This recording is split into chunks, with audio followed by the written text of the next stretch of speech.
We start our newscast in Japan today, where President Lee Jae-myung and Japanese Prime Minister Sanae Takaichi are meeting again, following their first encounter here in South Korea on the margins of the APEC Leaders Meeting in late October.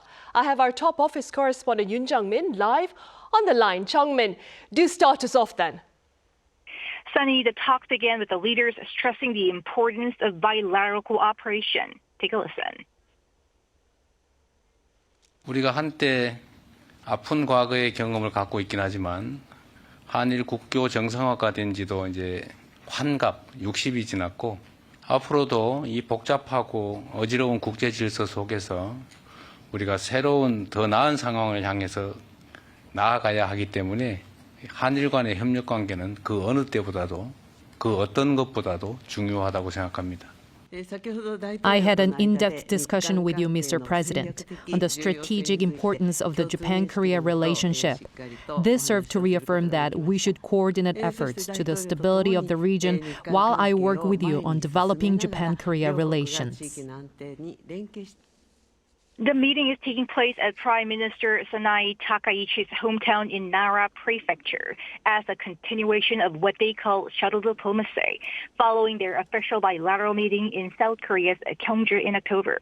It's also her constituency, and the Blue House says it's unusual for a Japanese leader to invite their foreign counterpart to their electoral district.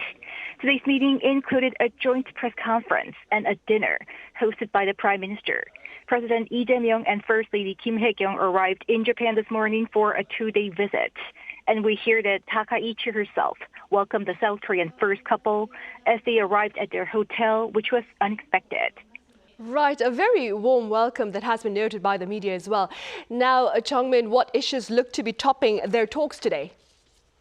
So we just heard the leaders' joint press briefing. There was a lot on the table, ranging from cooperation in the economy, AI, society, and people-to-people exchanges.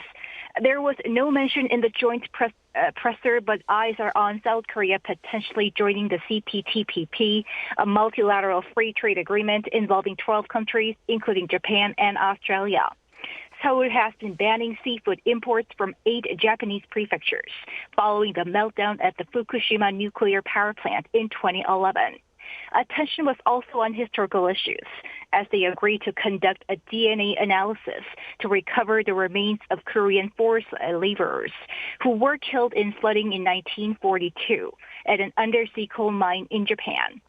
Other key focuses were regional and global issues as the meeting takes place amid complicated geopolitics, not just involving North Korea, but also heightened tensions between Tokyo and Beijing. The leaders touched upon the importance of South Korea-U.S.-Japan cooperation for complete denuclearization of the Korean Peninsula. And we also heard President Lee noting the need for cooperation between Korea, China, and Japan. East summit with Takaichi comes about a week after his talks in Beijing with China's Xi Jinping, and eyes are on how the South Korean president's pragmatic diplomacy and balanced approach will play out. And our team will keep our viewers updated. Back to you, Sunny. All right, Jung-min, thank you for details from the latest face-to-face between the leaders of South Korea and Japan taking place on this Tuesday in the Japanese prefecture of Nara.